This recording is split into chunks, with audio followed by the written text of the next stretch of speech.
Suasana gembira Idul Fitri di Gaza dirusak oleh kekerasan. Saat keluarga berkumpul merayakan akhir Ramadan, serangan udara Israel menghujani daerah itu. Serangan yang terjadi pada tanggal 30 Maret 2025 menargetkan daerah pemukiman, memberikan bayangan gelap pada hari suci tersebut.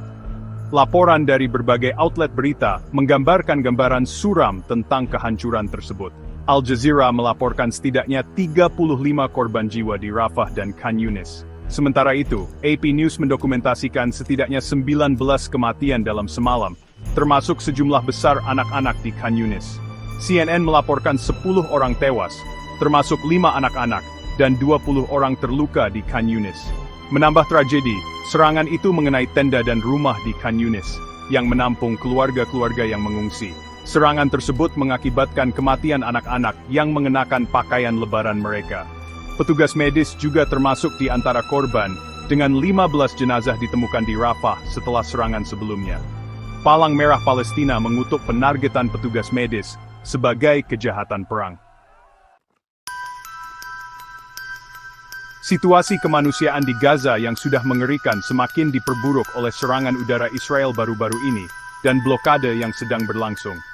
Jalur Gaza, rumah bagi lebih dari 2 juta warga Palestina, telah berada di bawah blokade Israel selama lebih dari 1 dekade, sangat membatasi aliran barang dan jasa penting.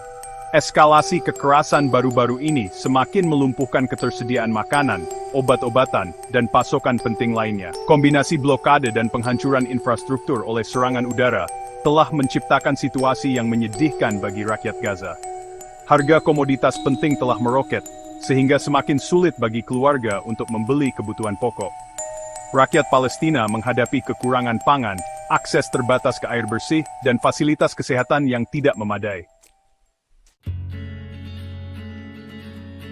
Di tengah meningkatnya kekerasan, Mesir dan Qatar telah meningkatkan upaya mereka untuk menengahi gencatan senjata antara Israel dan Hamas. Hamas, penguasa de facto di Gaza, dilaporkan telah menerima proposal yang akan mengamankan pembebasan bertahap 5 tawanan Israel per minggu. Sebagai imbalannya, Hamas mengupayakan kembali ke kondisi perjanjian gencatan senjata sebelumnya, termasuk pelonggaran blokade untuk memungkinkan aliran bantuan kemanusiaan ke Gaza. Namun, Israel, dengan dukungan Amerika Serikat, telah menolak proposal tersebut, yang semakin memperumit jalan menuju perdamaian. Perdana Menteri Israel Benjamin Netanyahu secara terbuka menuntut perlucutan senjata Hamas sebagai prasyarat untuk setiap perjanjian gencatan senjata jangka panjang. Netanyahu juga bersikeras pada implementasi rencana perdamaian Timur Tengah, mantan Presiden AS Donald Trump, yang mencakup ketentuan untuk relokasi warga Palestina. Komunitas internasional telah menanggapi pecahnya kekerasan terbaru dengan kecaman luas terhadap penargetan warga sipil dan petugas medis. Perserikatan Bangsa-Bangsa dan berbagai organisasi hak asasi manusia telah menyerukan penyelidikan independen terhadap serangan tersebut, dengan banyak yang menggambarkannya sebagai potensi kejahatan perang. Amnesty International telah menuduh Israel dan Hamas melanggar hukum humaniter internasional, mendesak semua pihak untuk memprioritaskan perlindungan warga sipil, dan untuk memastikan pengiriman bantuan kemanusiaan.